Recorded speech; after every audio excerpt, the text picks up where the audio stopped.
জয়ের মা কেমন আছো? হ্যাঁ আরে টমেটোর মা আপা, অনেকদিন পর এলা, কতদিন তোমাকে দেখি না। বসো বসো। আরে মনা মনা মনা। হ্যাঁ আম্মু বলো। দেখ টমেটোর মা আইছে। আরে জুই না, কেমন আছি? হ্যাঁ আন্টি ভালো আছি, আপনি ভালো আছেন? ভালো ভালো ভালো আছি মা, ভালো আছি। ফলের প্যাকেটটা যে কোথায় রাখি? মনা, ফলের প্যাকেটটা নিয়ে ফ্রিজের মধ্যে রেখে যা।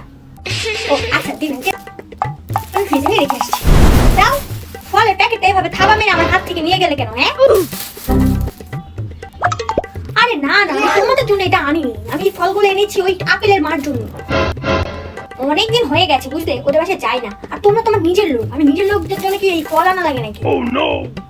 শোন না মনা, 1 কাপ রং চা করে নিয়ে যা। এইসবের আবার কি দরকার মনা? আমি না রং চা খাই না, আমার জন্য দুধ চা নিয়ে এসো, বানায় দুধ দিও। না গো, চাটা আমি তোমার জন্য বানাইতে বলি নাই। আর তুমি তোমাদের নিজেদের লোক এবার চা খাওয়াতে হয় নাকি? আর এমনি তো প্রতিদিন বিকালে আমি রং চা খাই, এই জন্য আমার জন্যই বানাতে বলছি।